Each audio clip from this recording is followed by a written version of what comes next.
मेरी पत्नी हर रोज मेरे पिताजी के कमरे में जाती थी। उसके जाने के कुछ देर बाद ही मेरे पिताजी की जोर जोर से चिल्लाने की आवाज आने लगती है। आखिर यह दोनों उस कमरे में करते क्या हैं? इसी बात का पता लगाने के लिए मैंने एक दिन मेरे पिताजी के कमरे में छुपकर सब कुछ जानने का प्लान बनाया और वहां एक कोने में जाकर छुप गया। कुछ देर बाद जब मेरी पत्नी उस कमरे में आई तो मैंने देखा कि वह दोनों। मेरा नाम अश्विनी है। मैं एक साधारण परिवार में जन्मा था।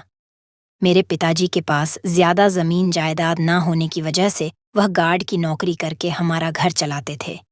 लेकिन मेरी पढ़ाई लिखाई में उन्होंने कभी कोई कमी नहीं आने दी। मेरी मेहनत और उनके साथ की वजह से मैंने अच्छी सरकारी नौकरी पा ली थी। अब हमारे घर का खर्चा भी अच्छे से चलने लगा था। ऐसे ही कुछ साल निकले कि एक बार मेरी माँ रसोई में खाना बना रही थी, तभी उनके अचानक से तबीयत खराब हो गई और चक्कर आने की वजह से वह रसोई घर में ही गिर गई। गिरने की वजह से उनकी कमर में काफी चोटें आई, जिससे डॉक्टरों ने उन्हें बेड रेस्ट बता दिया था। अब समस्या आ पड़ी थी कि हम लोगों का खाना कौन बनाए। अच्छी कोई नौकरानी भी नहीं मिल रही थी। काफी जगह पता किया लेकिन कोई फायदा न हुआ। तभी हमारे पड़ोस के अंकल हमारे घर आए।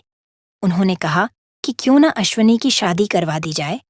वैसे भी अश्विनी की शादी की उम्र हो गई है और इससे तुम्हारे घर में रौनक भी आ जाएगी, क्योंकि मेरी माँ की तबीयत खराब होने के बाद पूरा घर शांत सा लगता था। पिताजी ने देखेंगे बोलकर बात बदल दी।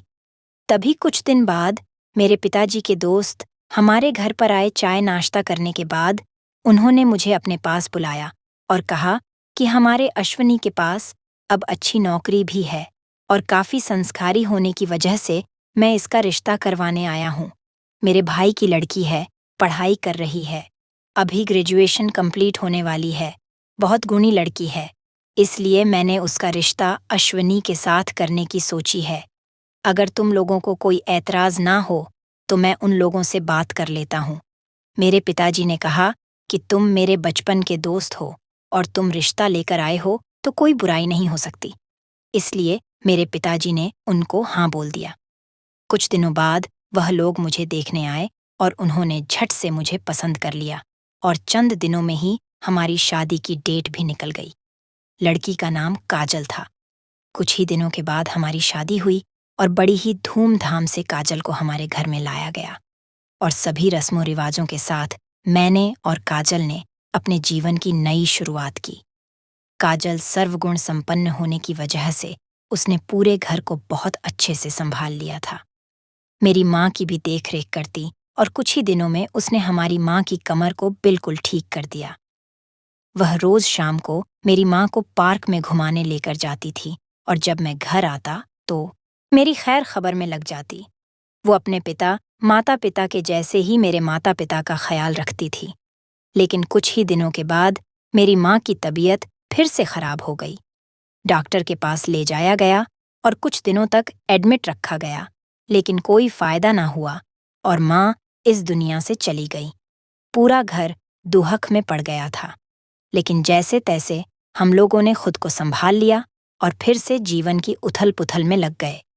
कुछ ही दिनों बाद हमारे घर में कुछ रिश्तेदार आए, मेरी माँ के पीहर से और कुछ लोग मेरी बुआ के यहाँ से आए हुए थे। पड़ोसी गांव में उनकी कोई रिश्तेदारी होने की वजह से वहाँ कोई फंक्शन में आए थे। इसी वजह से आते हुए हमसे मिलकर भी चले जाए, ये सोचकर हमारे घर आ गए और हम लोगों के साथ एक रात रुकने का निर्णय कर लिया। लेकिन कुछ दिनों बाद ऑफिस में मुझे चक्कर आने लगे और मैं खुद को संभाल भी ना पा रहा था। लेकिन दवाई वगैरह लेने के बाद मुझे कुछ ठीक लगा, तब मैं घर आ गया। काजल ने जल्दी आने का कारण पूछा तो मैंने कोई न कोई बहाना बना लिया और कमरे में चला गया। मैं नहीं चाहता था कि काजल को किसी भी तरह की कोई फिक्र हो। मैंने पहले तो नॉर्मल तबीयत खराब है ऐसे सोच लिया, लेकिन मेरी तबीयत में कोई सुधार नहीं हुआ। डॉक्टरों के पास चेकअप करवाया गया। चेकअप करवाने के बाद डॉक्टरों की रिपोर्ट आई तो उसमें यह लिखा था कि मेरे दिल में एक छेद है। उस समय काजल भी मेरे साथ ही थी, क्योंकि जब मैं चेकअप करवाने आ रहा था तो वो जिद करके मेरे साथ आ गई थी। डॉक्टर ने दवाई शुरू कर दी और रोजाना लेने को कहा। मैं रोजाना दवाई के साथ कुछ दिनों से डॉक्टर से चेकअप करवाने लगा। एक दिन काजल के मायके से फोन आया कि काजल के भतीजा हुआ है, इसीलिए छोटा सा लेडीज फंक्शन रखा गया है। वो लोग काजल को लेने आ रहे हैं कुछ दिनों के लिए। मैंने तो हाँ बोल दिया, लेकिन काजल ने जाने से मना कर दिया। उसने कहा कि वो मुझे अकेले छोड़कर नहीं जाएगी। मैंने काजल को बहुत समझाने की कोशिश की, लेकिन काजल ने मेरी एक न सुनी और वहां पर नहीं गई। खैर, जैसे तैसे काजल ने वहां उन लोगों को भी समझा दिया। कुछ दिनों बाद मुझे बहुत अजीब सा लगने लगा था। वो रोज मेरे पिताजी के कमरे में जाती थी। जब मैं ऑफिस चला जाता या सो जाता, तब वो मेरे पीछे से उनके कमरे में जाती। जैसे ही काजल को गए हुए कुछ देर होती थी, तो पिताजी की जोर जोर से आवाजें आनी शुरू हो जाती। मुझे कुछ भी समझ नहीं आ रहा था कि आखिर ये सब क्या हो रहा है। मैं जब भी काजल से इस बारे में पूछने की कोशिश करता, तो वो कोई न कोई बहाना बनाकर बात को बदल देती। लेकिन मैं भी कहाँ मानने वाला था। मुझे तो सब पता लगाना था कि आखिर काजल कर क्या रही है। कभी कभी तो मैं गुस्से में काजल को फटकार भी लगा देता, लेकिन उसे कोई फर्क न पड़ता था। अब तो यह रोज का काम हो गया था।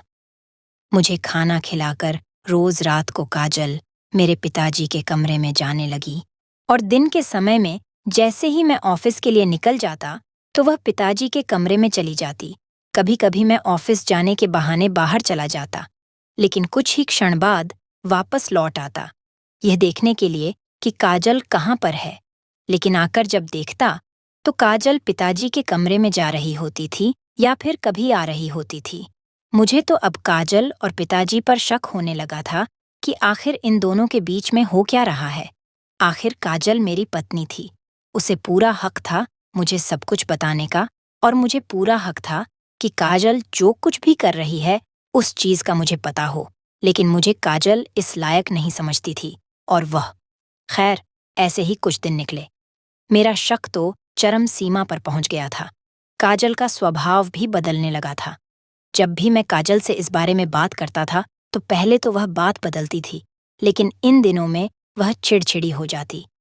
जब भी मैं इस बारे में बात करता, काजल मुझ पर गुस्सा करने लगती और कहती कि आपको शक के अलावा कुछ आता भी है या नहीं। उसकी इस तरह की बातों पर मुझे विश्वास नहीं हो रहा था, क्योंकि काजल कभी भी ऐसी बातें नहीं करती थी।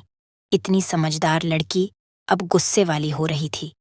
मैंने काजल के पिताजी से बात की काजल के स्वभाव के बारे में, तो उन्होंने काजल से बात करने के लिए बोल दिया और कहा कि हम उसे समझाएंगे। लेकिन मैंने उन्हें पूरी बात नहीं बताई, क्योंकि आखिर हमारे घर का मैटर था। मैं उन्हें कैसे बोल सकता था कि काजल मेरे पिताजी के कमरे में जाती है। लेकिन जैसे तैसे दिन निकलते गए। एक दिन मैंने सोचा कि क्यों ना उनके कमरे में छुपकर देखूं कि आखिर इन दोनों के बीच हो क्या रहा है। इसी प्लान को बनाते हुए मैं अपने पिताजी के कमरे में गया और वहीं बने एक कोने में छुप गया। कुछ देर बाद काजल कमरे में आई और उसके हाथ में आज एक तेल की कटोरी और कुछ मेडिसिन थी। मैं देखकर भौंचक्का रह गया कि इन दवाइयों और तेल का काजल आखिर क्या करेगी। कुछ देर बाद देखा तो पिताजी अपने कपड़े उतार रहे थे। उन्होंने अपनी शर्ट उतारी और मैंने देखा कि उनके पूरे शरीर पर घाव थे। काजल ने उस तेल में कुछ हल्दी और कुछ पाउडर मिलाया और दवाइयों के साथ उसका एक लेपन बनाया और पिताजी के घाव पर लगाने लगी। साथ ही उनके पैरों के मालिश करने लगी। मुझे कुछ समझ नहीं आ रहा था कि आखिर यह सब हो क्या रहा है। मुझसे रहा नहीं गया और मैं उस कोने से बाहर निकल आया और काजल का हाथ पकड़कर बोला कि यह सब क्या हो रहा है। तभी काजल मुझे देखकर एकदम से घबरा गई और पिताजी भी अपने बेड से उठ खड़े हुए। लेकिन उन्होंने काजल का हाथ मुझसे छुड़वाया और कहने लगे कि बेटा, इसमें काजल का कोई दोष नहीं है। यह तो बेचारी भलाई का काम ही कर रही थी। मुझे कुछ समझ नहीं आया था कि पिताजी क्या कह रहे हैं। तभी पिताजी ने कहा कि कुछ दिन पहले मुझे खून की उल्टियां होने लगी थीं। तभी काजल मुझे डॉक्टर के पास लेकर गई, क्योंकि उस वक्त तुम ऑफिस में गए हुए थे। डॉक्टर ने कुछ चेकअप किए और रिपोर्ट्स निकाली, तो उसमें मुझे ब्लड कैंसर आया। डॉक्टर ने कहा कि यह बहुत गंभीर बीमारी है, इसलिए तुम्हें इलाज करवाना होगा। लेकिन काजल ने मुझसे कहा कि पिताजी, हम इस बारे में अश्विनी से कोई बात नहीं करेंगे, क्योंकि अश्विनी के दिल में छेद है। डॉक्टर ने साफ मना किया था कि अश्विनी को किसी भी तरह का कोई भी स्ट्रेस ना दिया जाए। इसी वजह से मैंने और बहू ने तुमसे यह बात छुपाई कि मुझे ब्लड कैंसर है और इस बीमारी के चलते मेरे पूरे शरीर में दर्द रहता था और घाव हो गए। इसी तरह बहू रोज रात को और दिन में तुम्हारे चले जाने के बाद मेरे शरीर में मालिश करती ताकि मेरे दर्द को कुछ आराम मिले और मेरे घाव पर मलहम लगाती थी ताकि यह घाव भर जाए, और यह नहीं चाहती थी कि तुम्हें इस बारे में पता चले, क्योंकि इस बारे में अगर तुम्हें पता चल जाता तो तुम और परेशान हो जाते। तुम्हें बिल्कुल भी परेशानी नहीं देनी थी। इस वजह से बहू ने तुम्हें बिना कहे चुपके से मेरा इलाज शुरू कर दिया। तभी काजल ने कहा कि यह भी तो मेरे पिता के समान है। अगर मेरे पिता के साथ ऐसा होता तो मैं ये सब करती ही ना। इसीलिए मेरे ससुर भी मेरे पिता समान हैं, इसीलिए मैंने उनका इलाज करना शुरू किया। बस इसीलिए मैं चुपके से आती थी। और रही बात मेरे गुस्से की, तो मैंने तुम पर गुस्सा दिल से नहीं बल्कि जानबूझकर किया था कि मेरे गुस्से की वजह से तुम मुझसे बार बार यह सवाल ना करो, क्योंकि मुझे बिल्कुल अच्छा नहीं लगता था तुम्हें बार बार झूठ बोलना। इसलिए मेरे को गुस्सा करना शुरू कर दिया था। अब मेरा सारा वहम निकल चुका था। मैंने काजल का हाथ पकड़ा और उससे माफ़ी मांगना शुरू कर दिया। अब मेरी आंखों में आंसू थे और मैंने पिताजी के भी पैरों में गिरकर माफ़ी मांगना शुरू कर दिया। मैंने कहा कि मैं एक अच्छा बेटा नहीं बन पाया। एक अच्छे बेटे का फ़र्ज़ होता है कि वह अपने पिता की हर बीमारी में उनकी सहायता करें, उनकी सेवा करें, लेकिन मैंने तो आप लोगों पर गंदा शक किया। मुझे मन ही मन बहुत खुशी हो रही थी कि मैंने पता नहीं ऐसे क्या पुण्य किए थे जो मुझे इतनी अच्छी पत्नी मिली जिसको मेरी और मेरे पिताजी की इतनी फिक्र है। भला आज के ज़माने में कौन इतनी अच्छी होती है जिसको अपने से ज़्यादा दूसरों की परवाह हो, लेकिन वह थी मेरी काजल। मेरी काजल सबसे बेहतर थी और सबसे अच्छी थी। मैं भगवान से धन्यवाद कर रहा था इतनी अच्छी पत्नी देने के लिए। अब मेरे मन में खुशी के साथ साथ थोड़ी शर्मिंदगी भी थी कि मैंने अपनी देवी जैसी पत्नी पर इतना शक किया। तो भाइयों और बहनों, अगर मेरी आज कहानी आपको पसंद आई हो तो वीडियो को लाइक कीजिए, शेयर कीजिए और कमेंट भी कीजिए। और हाँ, सबसे ज़रूरी बात, अगर आपने अभी तक मेरे चैनल को सब्सक्राइब नहीं किया है तो प्लीज़ सब्सक्राइब करें। तो भाइयों और बहनों, मिलते हैं अगले वीडियो में। धन्यवाद।